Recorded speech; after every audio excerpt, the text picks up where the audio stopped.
Assalamualaikum warahmatullahi wabarakatuh. Kami dari kelompok 3 akan mempresentasikan proyek hasil kami berjudul Pengembangan Sistem Point of Sales Cafe Berbasis Web. Anggota kami terdiri dari saya sendiri, Melania Arwen Arlea Wakedo dengan NIM 241051114. Perkenalkan, saya Pravi Ramadhani dengan NIM 241051128. Perkenalkan, saya Hairul Insan dengan NIM 241051118. Kenalkan, nama saya Keisha Laudita dengan NIM 241051101. Oke, proyek ini kami kembangkan sebagai solusi digital untuk mendukung operasional kafe agar lebih cepat, efisiensi, dan terintegritas. Nah, pada slide ini kami menjelaskan tentang tujuan utama dari pengembangan sistem POS berbasis web. Nah, tujuan kami itu ada 5. Yang pertama itu untuk meningkatkan efisiensi operasional kafe, terutama pada proses transaksi dan pemrosesan pesanan. Yang kedua, menyediakan sistem POS berbasis web yang dapat digunakan oleh admin, kasir, dan kitchen. Dan yang ketiga, mengotomatisasi alur pesanan dari kasir ke dapur sehingga real time. Yang keempat, menghasilkan laporan penjualan yang akurat untuk pemilik kafe. Dan yang terakhir, untuk mendukung integritas payment gateway agar transaksi menjadi lebih mudah dan aman. Slide selanjutnya. Selanjutnya, ada ruang lingkup project ini berfokus pada proses inti operasional dalam kafe yang berhubungan langsung dengan transaksi penjualan. Beberapa ruang lingkupnya adalah pengelolaan menu dan harga, pencatatan transaksi penjualan, pengiriman pesanan ke dapur secara real-time, dan penyajian laporan penjualan untuk owner atau manajemen. Selain pengembangan, ruang lingkup ini juga mencakup analisis kebutuhan, perancangan implementasi, pengujian, hingga persiapan development. Slide selanjutnya. Oke, stakeholder atau pihak-pihak yang terlibat dalam sistem ini terdiri dari 4, yaitu yang pertama ada owner atau manajemen, yaitu untuk menggunakan sistem untuk melihat laporan penjualan dan menganalisis performa bisnis. Nah, yang kedua itu ada admin. Dia itu untuk mengelola menu, data user, dan hak akses. Yang ketiga itu ada kasir dan dapur. Kasir melakukan transaksi dan input pesanan, sementara dapur memproses pesanan yang masuk. Dan yang keempat, ada tim pengembangan, yaitu dia berperan dalam menganalisis, mendesain, implementasi, dan pengujian sistem. Setiap stakeholder memiliki fungsi berbeda, namun semuanya saling mendukung kelancaran sistem.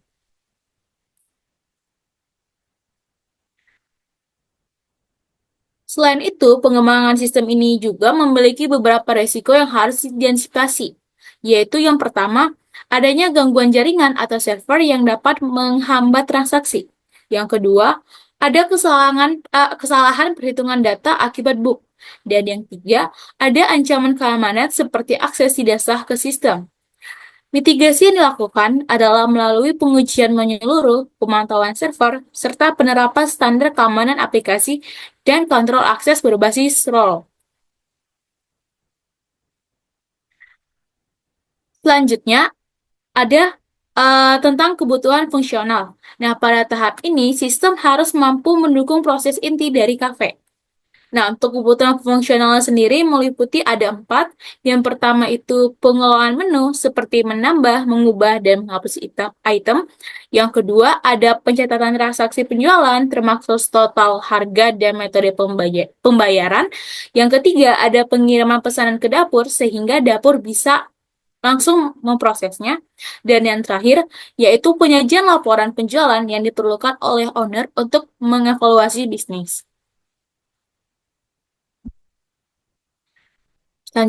Selain kebutuhan fungsional, ada juga kebutuhan non-fungsional. Nah, ini itu berfokus pada kualitas sistem, meliputi yang pertama performance cepat, terutama pada saat jam sibuk.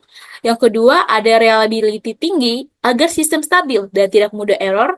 Yang ketiga ada security melalui role-based login sehingga akses pengguna lebih aman. Yang keempat ada usability, yaitu tampilan mudah dipahami. Dan yang terakhir ada portabilitas karena sistem berbasis web dan bisa diakses dari berbagai perangkat. Nah, semua aspek ini memastikan sistem dapat dipakai secara optimal. Selanjutnya ada kebutuhan user. Kami juga menganalisis kebutuhan masing-masing user. Yang pertama itu ada owner, dia itu untuk membutuhkan laporan lengkap dan akurat. Nah, yang kedua itu ada admin. Admin memerlukan antarmuka sederhana untuk mengelola data. Yang ketiga ada kasir. Kasir membutuhkan sistem cepat dalam mencatat pesanan. Dan yang keempat tuh ada dapur. Dapur membutuhkan daftar pesanan yang jelas agar proses memasak lebih efisien. Dan yang terakhir ada pelanggan. Pelanggan menikmati manfaat berupa pelayanan cepat dan minim kesalahan. Nah, use case menjelaskan hubungan antara role pengguna dan fitur sistem. Yang pertama itu admin mengelola menu, yang kedua itu ada kasir membuat transaksi, yang ketiga ada dapur memproses pesanan, dan yang keempat owner atau admin dapat melihat laporan penjualan semua peran saling dan semua peran ini keempat-empatnya itu saling terhubung agar alur kerja yang menyeluruh. Oke, baik. Untuk slide selanjutnya di sini adalah use case diagram. Jadi di slide ini terlihat use case diagram untuk sistem POS Cafe. Jadi diagram ini menjelaskan siapa saja yang menggunakan sistem dan fungsi apa saja yang mereka jalankan. Di sini terjadi menjadi 4 aktor utama. Jadi yang pertama itu adalah ada admin. Jadi admin ini bertanggung jawab untuk mengelola data master seperti menu user dan juga meja. Kemudian ada kasir. Kasir ini untuk melakukan transaksi penjualan dan membuat pesanan pelanggan. Oke, baik, kita lanjut ke slide selanjutnya. Di sini adalah use case diagram untuk sistem POS Cafe. Jadi, diagram ini menjelaskan siapa saja yang menggunakan sistem dan fungsi apa saja yang mereka jalankan. Di sini terdiri jadi 4 aktor. Yang pertama adalah ada admin. Yang pertama, admin ini bertanggung jawab untuk mengelola menu dan juga dapat melihat hasil laporan penjualan. Kemudian yang kedua adalah kasir yang dapat bertugas untuk melakukan transaksi penjualan, kemudian bisa dipecah lagi menjadi cetak struk, pilih metode pembayaran, dan juga hitung total pembayaran.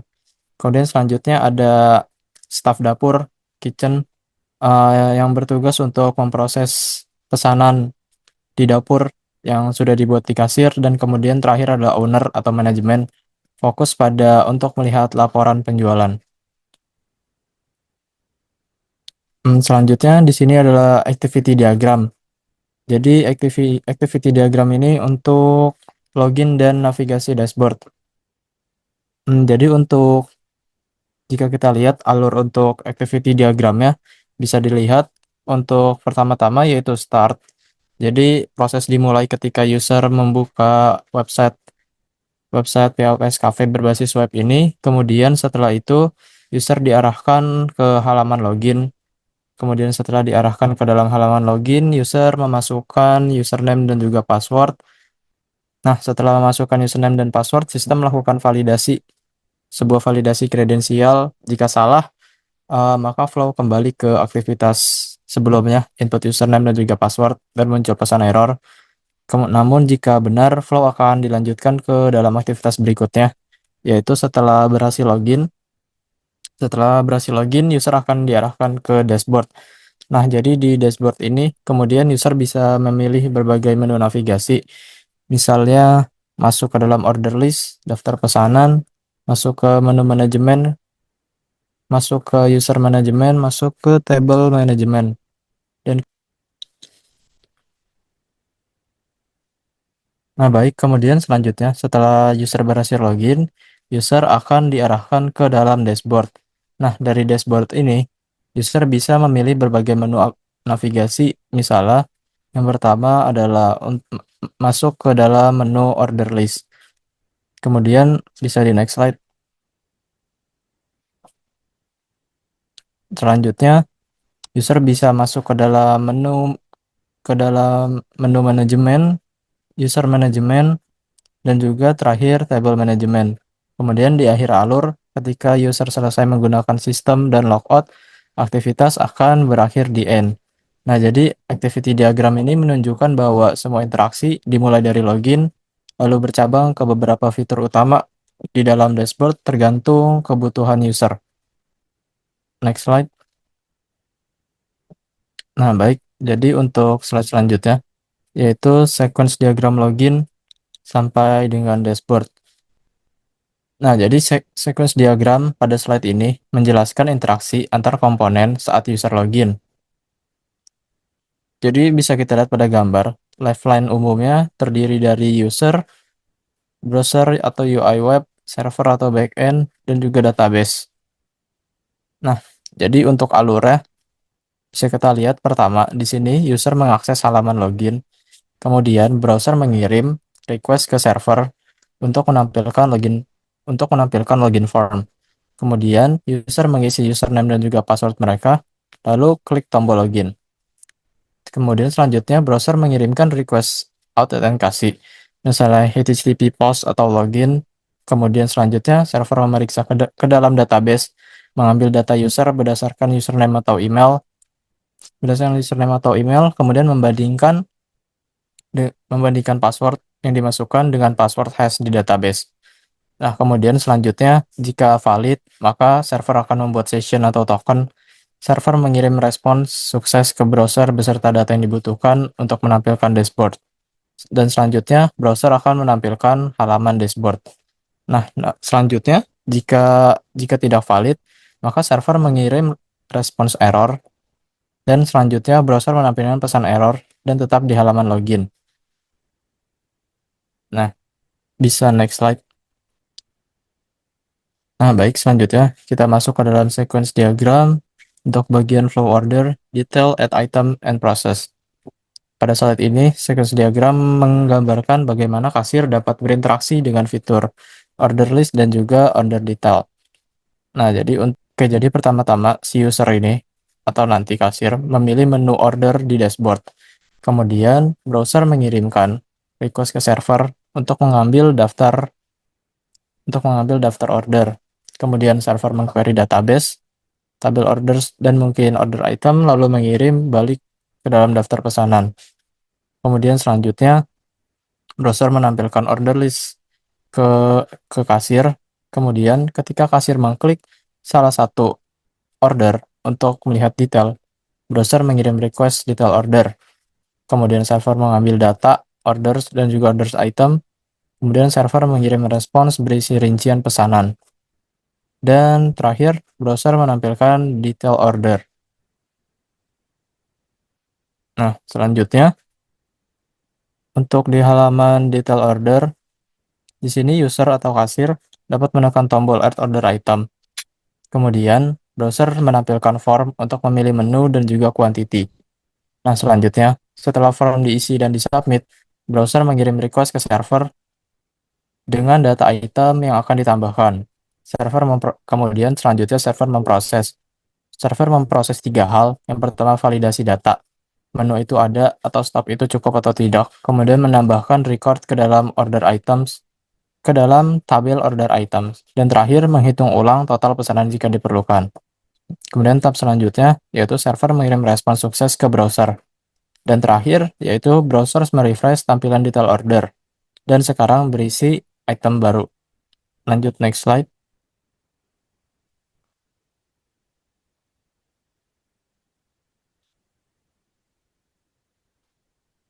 Nah, baik. Untuk di slide ini, masih lanjutan dari yang tadi.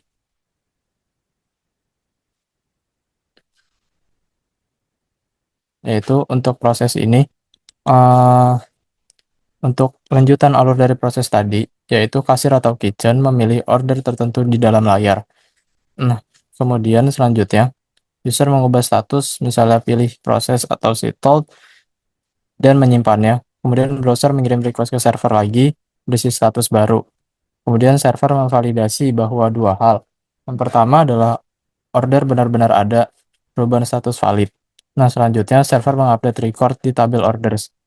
Kemudian yang keenam, server mengirim respon sukses ke browser. Dan terakhir adalah browser memperbarui tampilan status di layar order dan di modul dapur jika diperlukan. Lanjut, next slide. Selanjutnya adalah sequence diagram untuk bagian menu manajemen. Nah, di sini bisa kita lihat jika pada gambar alurnya, yang pertama ini adalah user atau admin membuka fitur menu manajemen. Kemudian browser mengirim request untuk mengambil daftar menu. Kemudian selanjutnya di sini server mengambil data dari tabel menus dan juga mengembalikannya ke dalam list menu. Kemudian browser menampilkan tabel menu. Nah, di sini untuk case selanjutnya, jika admin melakukan pencarian, di sini pertama admin mengisi keyword. Pertama, admin mengisi keyword atau input kata kunci dulu pada kolom search dan menekan enter. Nah, kemudian browser mengirim request pencarian, misalnya get menus, bla bla bla untuk keyword yang telah kita ketikkan. Nah, selanjutnya server melakukan query ke database dengan filter nama atau kategori tadi. Nah, kemudian selanjutnya hasil pencarian dikirimkan kembali ke dalam browser dan terakhir browser menampilkan daftar menu yang sudah difilter. Oke, baik. Untuk selanjutnya di sini adalah sequence diagram untuk user management. Di sini untuk alurnya jika dilihat pada gambar, pertama di sini ada pelaku admin as user. Pertama dari sisi front end, jika admin ini melakukan request daftar user, pertama kita pilih menu user management. Kemudian jika di bagian sisi front end, jika admin ini ingin merequest daftar user, maka dari sisi controller akan mencari query daftar user. Kemudian masuk ke dalam database untuk dicarikan. Kemudian jika sudah ketemu, maka database mengirimkan ke dalam controller data user tersebut dan kemudian controller akan mengirimkan kembali ke dalam sisi front end. Kemudian jika dari sisi controller sudah berhasil mengirim daftar user ke sisi front end, maka front end akan menampilkan halaman dari user management tersebut. Nah, kemudian untuk jika jika di sini dari sisi admin, jika ia ingin melakukan sebuah pencarian user, di sini alurnya bisa dilihat. Pertama, admin tersebut menginput nama user. Kemudian dari sisi front end akan merequest search user yang dikirimkan ke dalam controller. Kemudian controller itu mengirimkan query user dari nama untuk dicarikan di database. Kemudian jika database telah kemudian jika database telah berhasil menemukannya, eh, hasil pencarian tersebut dari database dikirimkan kembali controller dan dikirimkan kembali ke dalam front end untuk ditampilkan hasilnya. Selanjutnya untuk studi kasus misalnya create user baru, di sini untuk admin dari sisi front end mengklik tombol create. Nah, kemudian dari tombol create ini akan masuk ke bagian flow baru, yaitu akan menampilkan form tambah user. Bisa di next slide.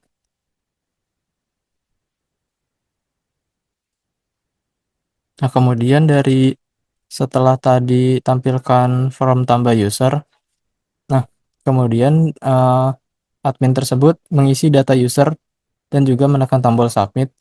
Nah, kemudian dari sisi front end akan mengirim data user baru ke dalam controller dan kemudian controller akan menyimpannya ke dalam database dan kemudian akan dikonfirmasi untuk disimpan. Nah, kemudian untuk kasus simpan berhasil, jika penyimpanan tersebut berhasil, maka controller akan mengirimkan ke dalam front end status sukses plus data user, kemudian akan menampilkan dari sisi front end akan menampilkan pesan sukses dan juga update daftar user. Namun jika simpan tersebut gagal, validasi tersebut gagal, maka controller akan mengirimkan pesan error validasi ke sisi front end dan kemudian menampilkan pesan error di dalam form tambah user tadi. Selanjutnya untuk sequence diagram dari bagian user management, tabel manajemen, create, update, dan juga delete. Di sini untuk bagian studi kasus pilih menu tabel manajemen. Di sini dari sisi user ingin memilih menu tabel manajemen, kemudian sisi front end akan mengirimkan request daftar meja. Kemudian dari sisi controller akan mengirimkan query daftar meja, dan kemudian dari database akan menampilkan data meja. Kemudian dari database controller dikirimkan ke dalam front end untuk daftar meja tersebut. Kemudian dari sisi front end akan menampilkan halaman table manajemen tersebut. Nah, kemudian untuk kasus jika kita ingin create meja, pertama-tama user akan mengklik button klik klik klik create. Kemudian dari sisi front end akan menampilkan form meja baru. Kemudian user ini nantinya akan mengisi data meja dan juga mensubmitnya. Kemudian setelah mensubmitnya, front end akan mengirimkan data meja ke controller, dan kemudian controller akan menginsert meja baru tersebut ke dalam database.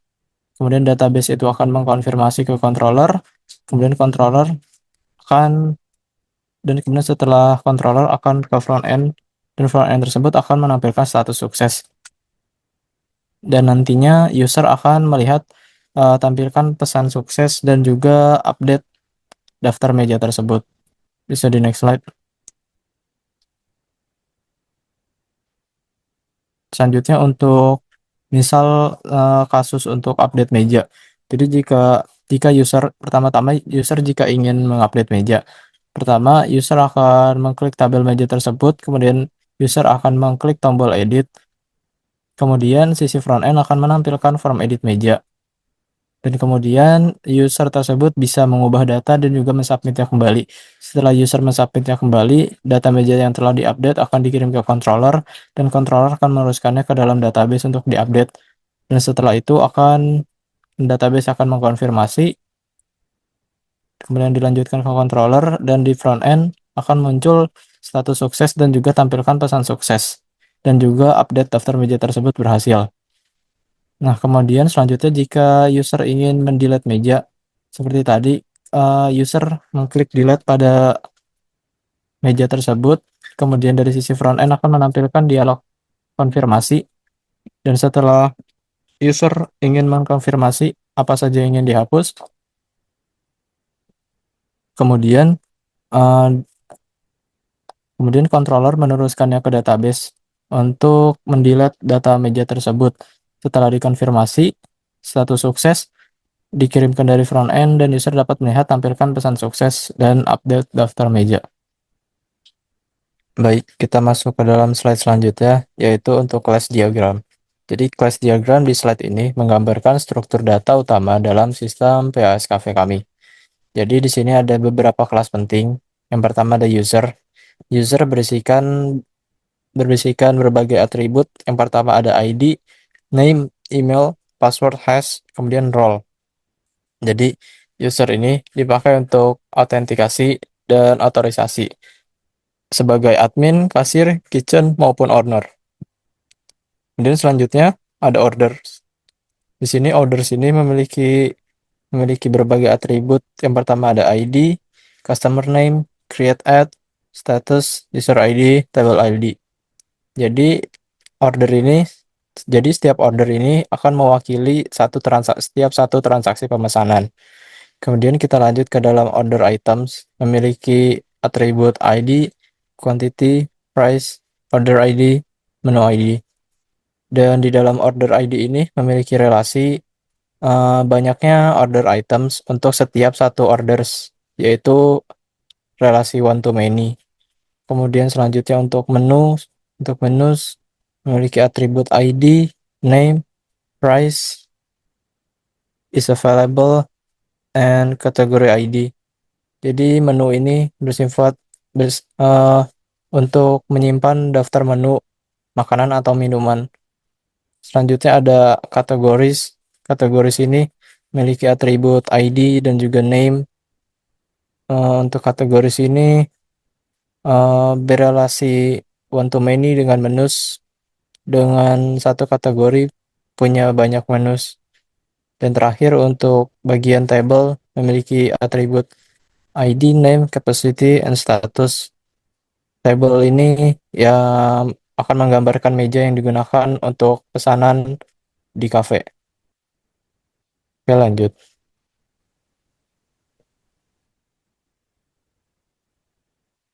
Oke, selanjutnya ada ERD. Nah, ERD adalah diagram yang menunjukkan entitas, atribut, dan juga relasi antar entitas. Nah, dengan ERD ini kita bisa lebih memahami gimana si data itu bisa saling berhubungan sebelum diimplementasikan ke dalam database. Nah, jadi dalam database kita terdiri dari beberapa tabel, yaitu ada tabel user, tabel audit logs, tabel order, tabel table, tabel payment, tabel menu, tabel order item, dan juga tabel menu kategoris. Nah, setiap tabel ini memiliki relasi dengan tabel lain. Seperti di sini ada tabel user memiliki relasi dengan tabel order dengan one to many, user dengan audit logs dengan relasinya yaitu one to one, tabel order dengan tabel table itu many to one, tabel order dengan tabel order items yaitu one to many, tabel order dengan tabel payment yaitu one to one, tabel order item dengan tabel menu yaitu many to one, dan yang terakhir yaitu tabel menu dengan menu kategoris yaitu many to one. Oke, boleh di next. Nah, selanjutnya ada Work Breakdown Structure atau WBS. Nah, WBS ini metode untuk memecah pekerjaan proyek besar menjadi bagian kecil yang lebih terstruktur. Nah, dalam pembuatan point of sales, sistem kafe kami ini membagi pekerjaan menjadi beberapa sprint. Nah, di sprint pertama yaitu ada analisis dan setup. Ada beberapa kegiatan yang kami lakukan, seperti identifikasi kebutuhan dan juga role, menyusun SRS dan backlog fitur, mendesain wireframe awal, setup repository, setup database dan koneksi awal, serta review kebutuhan dan validasi desain. Pada sprint 2, yaitu desain UI dan modal login, terdiri dari desain UI login dan dashboard, implementasi login dan autentikasi user, integrasi front and back end, kemudian uji fungsi login atau register, dan yang terakhir yaitu review desain dashboard dan hasil sprint. Pada sprint 3 yaitu model transaksi dan juga kitchen display. Terdiri dari desain UI transaksi dan kitchen display, implementasi model transaksi kasir, notifikasi pesanan real-time ke dapur, pengujian transaksi dan kitchen display, dan yang terakhir yaitu review hasil sprint dan validasi. Pada sprint 4 yaitu manajemen produk dan juga laporan.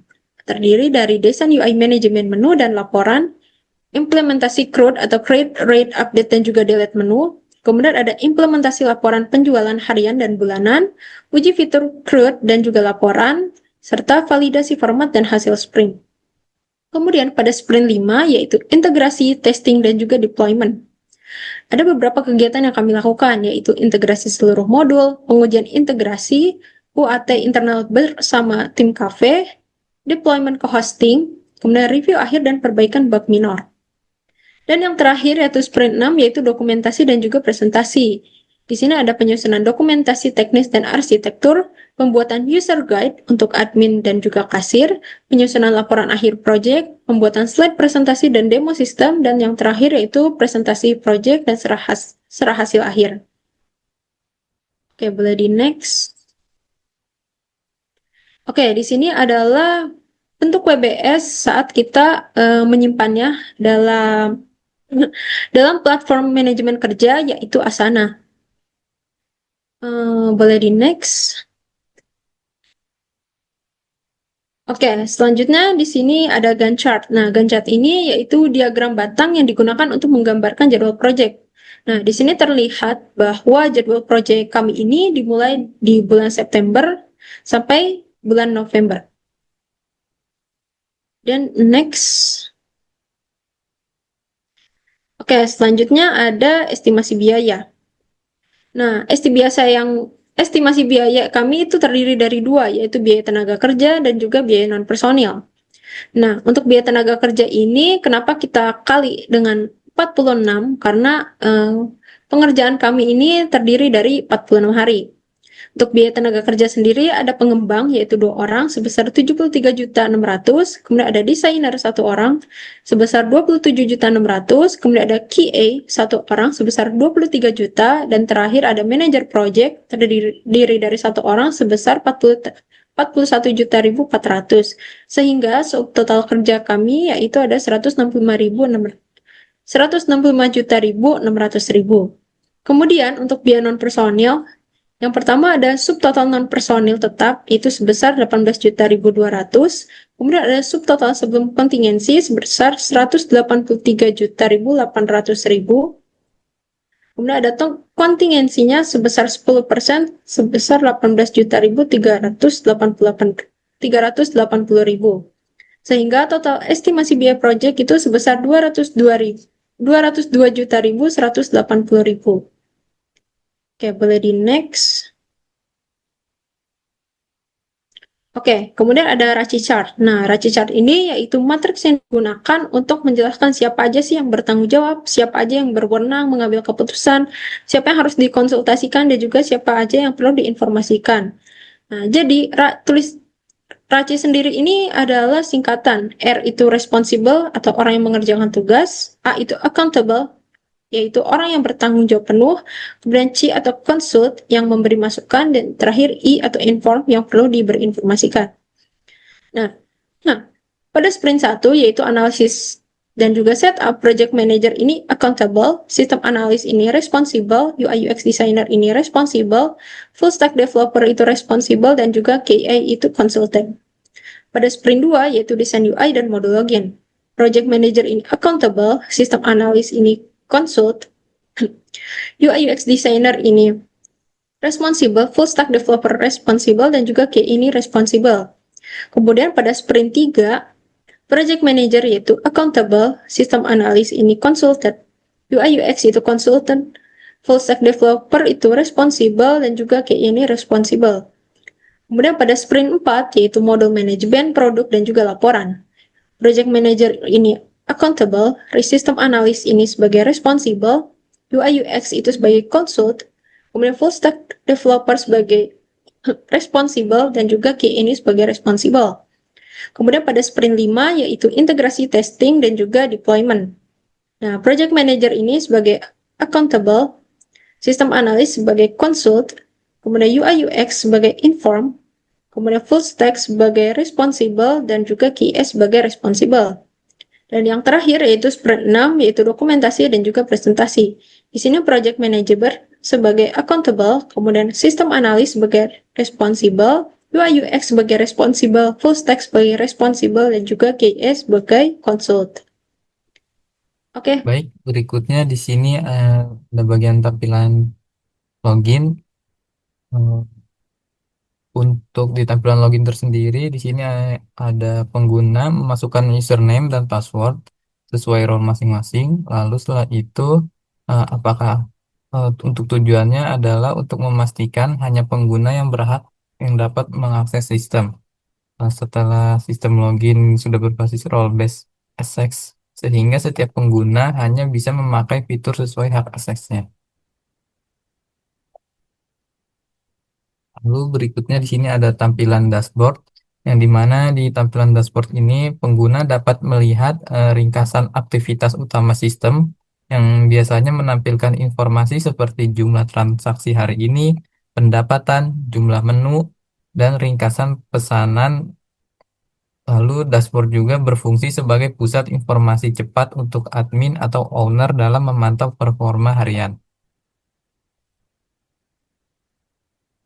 Berikutnya di sini ada tampilan order, di mana untuk tampilan order sendiri, kasir dapat memasukkan pesanan pelanggan, yang di mana kasir memilih menu, menambah jumlah item, dan menghitung total otomatis.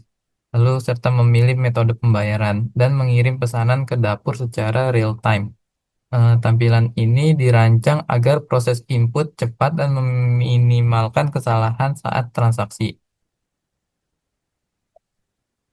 Lalu ada tampilan order, yang dimana di tampilan order ini menunjukkan tampilan detail pesanan yang masuk ke dalam dapur.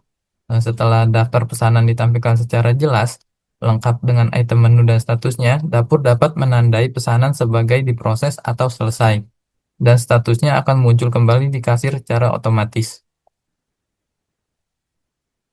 Lalu untuk bagian tampilan menu, yang dimana di tampilan menu ini admin dapat mengelola seluruh data menu yang dimana admin bisa menambah, mengedit, atau menghapus item makanan dan minuman. Selain itu, informasi seperti harga, kategori, dan ketersediaan menu juga dapat diperbarui di halaman ini. Lalu ada tampilan user, yang dimana untuk tampilan user digunakan untuk mengatur akun pengguna sistem, di mana admin dapat membuat akun baru, mengubah data pengguna, mengatur peran sebagai admin, kasir, atau dapur, serta menghapus akun tertentu. Hal ini memudahkan pengelolaan akses dan keamanan dalam sistem POS.